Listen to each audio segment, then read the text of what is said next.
വേദാംഗ ജ്യോതിഷത്തിലെ അമൂല്യമായ അറിവുകളും ആധ്യാത്മിക ജ്ഞാന ഉപദേശങ്ങളും പകർന്നു തരുന്ന പ്രശാന്തം ആസ്ട്രോ ചാനലിലേക്ക് ഏവർക്കും സ്വാഗതം. കൊല്ലവർഷം 1200 ആണ്ടിലെ മകര സംക്രമം പുണർദം നക്ഷത്രത്തിലാണ്. മകരം 1-ാം തീയതിയിലെ ഗ്രഹനില അനുസരിച്ച് മേടം രാശിയിൽ ഗുളികനും, എടവത്തിൽ സർവേശ്വരകാരകനായ വ്യാഴവും, കർക്കിടകം രാശിയിൽ ചന്ദ്രനും കുജനും, കന്നിയിൽ കേതുവും, ധനുരാശിയിൽ ആദിത്യനും ബുധനും, കുംഭത്തിൽ ശുക്രനും ശനിയും, മീനം രാശിയിൽ രാഹുവും സ്ഥിതി ചെയ്യുന്നു. ഉത്രാടം നക്ഷത്രത്തിൽ ജനിച്ചവർക്ക് മകരമാസം ഗുണദോഷ സമ്മിശ്രമായിരിക്കും. ഈ നക്ഷത്രക്കാർക്ക് പ്രവർത്തന മേഖലകളിൽ കാര്യങ്ങൾ അനുകൂലമായിരിക്കും. സാമ്പത്തികമായ ഉയർച്ച ഇവർക്കുണ്ടാകുന്നതുമാണ്. സന്താനങ്ങളെ കൊണ്ട് ഗുണഫലങ്ങൾ അനുഭവിക്കുവാനുള്ള യോഗവും ഇവർക്ക് കാണുന്നുണ്ട്. അതുപോലെ സ്ത്രീജനങ്ങളിൽ നിന്നും സഹായ സഹകരണങ്ങൾ ഇവർക്ക് ലഭിക്കുന്നതുമാണ്. ഈ നക്ഷത്രക്കാരായ ബിസിനസ്സുകാർ ജാഗ്രത പാലിക്കേണ്ടതാണ്. പ്രതീക്ഷിക്കുന്ന വരുമാനം ബിസിനസ്സിൽ നിന്നും ലഭിക്കുവാനുള്ള സാധ്യതകൾ കുറവാണ്. അതിനാൽ ബിസിനസ്സിൽ പുതിയ നിക്ഷേപങ്ങൾ നടത്തുമ്പോൾ അതീവ ശ്രദ്ധ പുലർത്തുന്നത് ഗുണകരമായിരിക്കും. ഈ നക്ഷത്രക്കാർക്ക് ചില സ്ഥാനചലനങ്ങൾ ഉണ്ടാകുവാനുള്ള സാധ്യതകളും കാണുന്നുണ്ട്. അതുപോലെ ശത്രുതാ മനോഭാവം വെച്ച് പുലർത്തുന്നവരുടെ എണ്ണം കൂടുന്നതുമാണ്. എന്നാൽ ഇത്തരക്കാരുടെ മേൽ വിജയം വരിക്കുവാൻ ഇവർക്ക് സാധിക്കുന്നതുമാണ്. ഈ നക്ഷത്രക്കാർക്ക് കുടുംബ അംഗങ്ങളുടെ നല്ല സഹകരണം ലഭിക്കുന്നതാണ്. നല്ല വാക്കുകളാലും പ്രവർത്തികളാലും എല്ലാവരുടെയും ഇഷ്ടം നേടിയെടുക്കുവാൻ പരിശ്രമിക്കുകയും വേണം. ഓഹരി വിപണികളുമായി ബന്ധപ്പെട്ട് പ്രവർത്തിക്കുന്നവർക്ക് കാര്യങ്ങൾ അനുകൂലമാണ്. വിപണികളിൽ നിന്നും സാമ്പത്തിക നേട്ടം ഉണ്ടാകുന്നതുമാണ്. ഈ നക്ഷത്രക്കാരായ ബാങ്കു ജീവനക്കാർക്ക് പ്രമോഷൻ ലഭിക്കുവാനുള്ള സാധ്യതകളും കാണുന്നുണ്ട്. അതിനാൽ പ്രമോഷന് അർഹതയുള്ളവർക്ക് അതിനായി അപേക്ഷ സമർപ്പിക്കുന്നതിനും മേലധികാരികളെ കാണുന്നതിനും അനുകൂലമായ കാലവുമാണ്. ഈ നക്ഷത്രക്കാർക്ക് സമൂഹത്തിൽ ഉന്നത പദവികൾ അലങ്കരിക്കുവാനുള്ള യോഗവും കാണുന്നുണ്ട്. ധനുക്കൂറിൽ വരുന്ന ഈ നക്ഷത്രക്കാർക്ക് വിദേശയാത്രയ്ക്കുള്ള അവസരം ഒത്തുവരുന്നതാണ്. ഇവർ സാമ്പത്തിക കാര്യങ്ങൾ കൈകാര്യം ചെയ്യുമ്പോൾ ജാഗ്രത പാലിക്കേണ്ടതുമാണ്.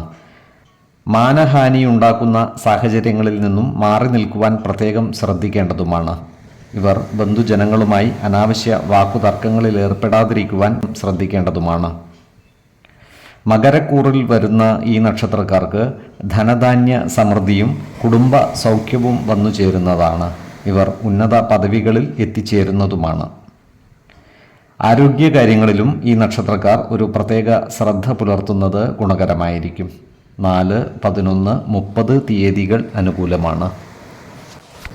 തിരുവോണം നക്ഷത്രത്തിൽ ജനിച്ചവർക്ക് മകരമാസം പൊതുവെ ഗുണദോഷ സമ്മിശ്രമായിരിക്കും. ഈ നക്ഷത്രക്കാർക്ക് ജോലിസ്ഥലത്ത് കാര്യങ്ങൾ അനുകൂലമായിരിക്കും. പ്രവർത്തന വിജയവും വരുമാന വർധനവും ഉണ്ടാകുന്നതാണ്. സഹപ്രവർത്തകരിൽ നിന്നും സഹായ സഹകരണങ്ങൾ ലഭിക്കുന്നതുമാണ്. എന്നാൽ ജോലിസ്ഥലത്തുള്ള അനാവശ്യ ഇടപെടലുകളും ഭാഷണങ്ങളും ഒഴിവാക്കി മുന്നോട്ട് നീങ്ങുവാൻ പ്രത്യേകം ശ്രദ്ധിക്കേണ്ടതുമാണ്.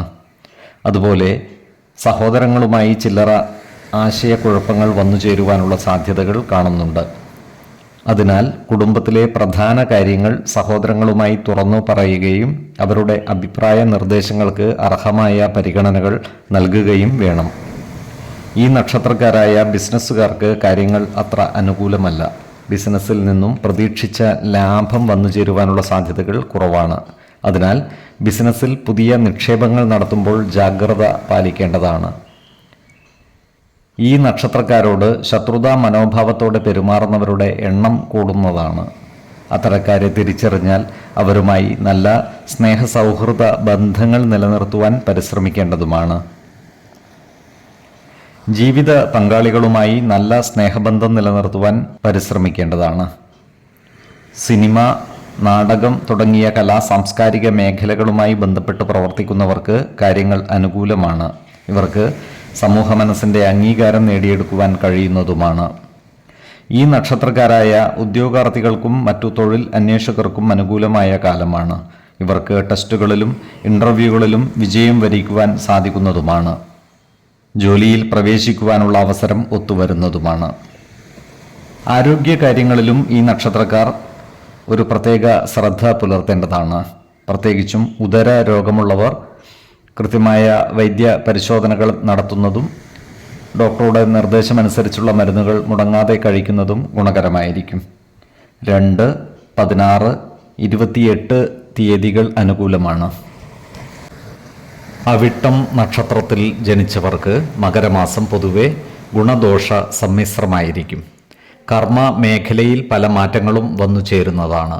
പുതിയ സ്ഥാനമാനങ്ങൾ ഇവരെ തേടിയെത്തിയാൽ അത്ഭുതപ്പെടുവാനുമില്ല. സർക്കാർ ആനുകൂല്യങ്ങൾ ഇവർക്ക് ലഭിക്കുവാനുള്ള സാധ്യതകൾ കാണുന്നുണ്ട്. ഇവർക്ക് സ്വർണ്ണ ആഭരണങ്ങൾ വന്നു ചേരുവാനുള്ള സാധ്യതകളുമുണ്ട്. ശത്രുതാ മനോഭാവം വെച്ചു പുലർത്തുന്നവരുടെ മേൽ വിജയം വരിക്കുവാനുള്ള സാധ്യതകളും ഇവർക്കുണ്ട്. സ്ത്രീജനങ്ങളിൽ നിന്നും സഹായ സഹകരണങ്ങൾ ഇവർക്ക് ലഭിക്കുന്നതുമാണ്. അതുപോലെ സന്താനങ്ങളിൽ നിന്നും ഗുണഫലങ്ങൾ അനുഭവിക്കുവാനുള്ള യോഗവും ഇവർക്ക് കാണുന്നുണ്ട്. ഈ നക്ഷത്രക്കാർ പുതിയ വ്യവസായ സംരംഭങ്ങൾ ആരംഭിക്കുവാനുള്ള സാധ്യതകളുണ്ട്. അതുപോലെ വിഷമഘട്ടങ്ങൾ ഈശ്വര കടാക്ഷത്താൽ തരണം ചെയ്തു മുന്നേറുവാൻ ഇവർക്ക് സാധിക്കുന്നതുമാണ്. ഈ നക്ഷത്രക്കാരായ ഉദ്യോഗാർത്ഥികൾക്കും മറ്റു തൊഴിൽ അന്വേഷകർക്കും സർക്കാർ, അർദ്ധ സർക്കാർ സ്ഥാപനങ്ങളിലോ മറ്റ് സ്വകാര്യ സ്ഥാപനങ്ങളിലോ ജോലിയിൽ പ്രവേശിക്കുവാൻ അവസരം ലഭിക്കുന്നതുമാണ്. മകരക്കൂറിൽ വരുന്ന ഈ നക്ഷത്രക്കാർക്ക് സാമ്പത്തിക നേട്ടം കൈവരിക്കുവാൻ സാധിക്കുന്നതാണ്. ഇവർക്ക് കുടുംബത്തിൽ സുഖവും സമാധാനവും ഉണ്ടാകുന്നതുമാണ്.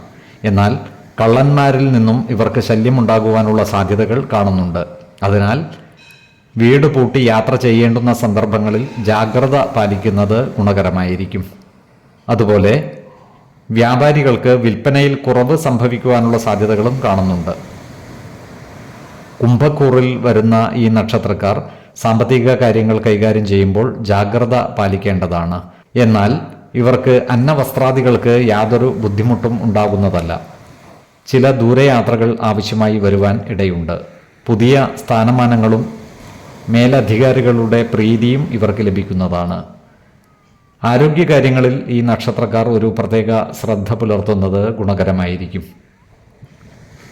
4, 10, 20 തീയതികൾ അനുകൂലമാണ്.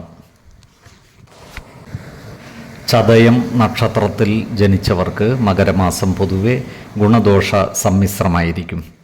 ജോലിയിൽ പുതിയ സ്ഥാനമാനങ്ങൾ വന്നു ചേരുന്നതാണ്. ജോലിസ്ഥലത്ത് ഇവർക്ക് സഹപ്രവർത്തകരുടെ സഹായ സഹകരണങ്ങൾ ലഭിക്കുന്നതാണ്. സന്താനങ്ങളിൽ നിന്നും ഗുണഫലങ്ങൾ അനുഭവിക്കുവാനുള്ള യോഗം ഇവർക്കുണ്ട്. ശത്രുതാ മനോഭാവം വെച്ച് പുലർത്തുന്നവരുടെ ഇടപെടലുകൾ മൂലം ചില കാര്യങ്ങളിൽ തടസ്സം വന്നു ചേരുവാനുള്ള സാധ്യതകൾ കാണുന്നുണ്ട്. എന്നാൽ ഈശ്വര കടാക്ഷത്താൽ എല്ലാ പ്രതിസന്ധികളെയും അതിജീവിച്ച് മുന്നേറുവാൻ ഇവർക്ക് സാധിക്കുന്നതുമാണ്. ഈ നക്ഷത്രക്കാരായ വിദ്യാർത്ഥികൾക്കും മറ്റു പഠിതാക്കൾക്കും കാര്യങ്ങൾ വളരെ അനുകൂലമാണ്. ഇവർക്ക് പഠന പുരോഗതിയും പരീക്ഷാ വിജയവും ഉണ്ടാകുന്നതാണ്. ഈ നക്ഷത്രക്കാരായ വ്യാപാരികൾക്കും മറ്റു കരാർ അടിസ്ഥാനത്തിൽ ജോലി ചെയ്യുന്നവർക്കും അനുകൂലമായ കാലമാണ്. ഇവർക്ക് പുതിയ വാഹനങ്ങൾ വന്നു ചേരുവാനുള്ള സാധ്യതകൾ കാണുന്നുണ്ട്. ഈ നക്ഷത്രക്കാർ വീടുപണികൾ ആരംഭിക്കുവാനുള്ള സാധ്യതകൾ കാണുന്നുണ്ട്. അതുപോലെ പുതിയ ഭവനം വാങ്ങുന്നതിനുള്ള യോഗവും ഇവർക്കുണ്ട്. ഈ നക്ഷത്രക്കാരായ കമ്പനി ജീവനക്കാർക്ക് പല ആനുകൂല്യങ്ങളും ലഭിക്കുവാനുള്ള സാധ്യതകൾ കാണുന്നുണ്ട്. ഈ നക്ഷത്രക്കാർക്ക് ഭവനങ്ങളിൽ അതിഥികൾ വന്നു ചേരുവാനുള്ള സാധ്യതകളുമുണ്ട്. ഈ നക്ഷത്രക്കാർ ഉൾപ്പെട്ടിട്ടുള്ള കോടതി വ്യവഹാരങ്ങളിൽ വിജയം വരിക്കുവാനുള്ള സാധ്യതകളും കാണുന്നുണ്ട്. സാമ്പത്തിക കാര്യങ്ങൾ കൈകാര്യം ചെയ്യുമ്പോൾ ഒരു പ്രത്യേക ശ്രദ്ധ പുലർത്തുന്നത് ഗുണകരമായിരിക്കും. ആരോഗ്യകാര്യങ്ങളിലും ഈ നക്ഷത്രക്കാർ ജാഗ്രത പാലിക്കുന്നത് ഗുണകരമായിരിക്കും. പ്രത്യേകിച്ചും ചുമ, ആസ്മ തുടങ്ങിയ അസുഖങ്ങളുള്ളവർ കൃത്യമായ വൈദ്യ പരിശോധനകൾ നടത്തുന്നതും ഡോക്ടർമാരുടെ നിർദ്ദേശമനുസരിച്ചുള്ള മരുന്നുകൾ മുടങ്ങാതെ കഴിക്കുന്നതും ഗുണകരമായിരിക്കും. 6, 16, 26 തീയതികൾ അനുകൂലമാണ്. ഈ നക്ഷത്രക്കാർ ജനിച്ച സമയത്തെ അടിസ്ഥാനമാക്കിയുള്ള ജാതകത്തിലെ ലഗ്ന രാശിയുടെയും ലഗ്ന അധിപന്റെയും സ്ഥിതിയും ശുഭ പാപ ഭാവങ്ങളുടെ സ്ഥിതിയും ഓരോ രാശിയിലെയും ഗ്രഹങ്ങളുടെ സ്ഥിതിയും അനുസരിച്ച് ഇവരുടെ പൊതുഫലത്തിൽ ഏറ്റക്കുറച്ചിലുകൾ ഉണ്ടാകുവാനിടയുണ്ട്. കുടുംബ ദേവതകളെയും ഇഷ്ടദേവതകളെയും ഉപാസിക്കുന്നത് ഇവർക്ക് ആയുരാരോഗ്യ സൗഖ്യമേകും. ഇഷ്ടദേവതാ മന്ത്രം 108 തവണ ദിനംതോറും ലിഖിത ജപം ചെയ്തു വരുന്നത് ഇവർക്ക് സർവ ഐശ്വര്യങ്ങളുമേകും. നല്ല വ്യക്തി സാധനകളോടെയും ഉപാസനകളോടെയും മുന്നേറിയാൽ സർവേശ്വരാനുഗ്രഹത്താൽ ഇവരുടെ സർവകാര്യങ്ങളും മംഗളകരമാകും. നന്ദി, നമസ്കാരം. ജ്യോതിഷരത്നം പ്രശാന്ത് കണ്ണൂർ.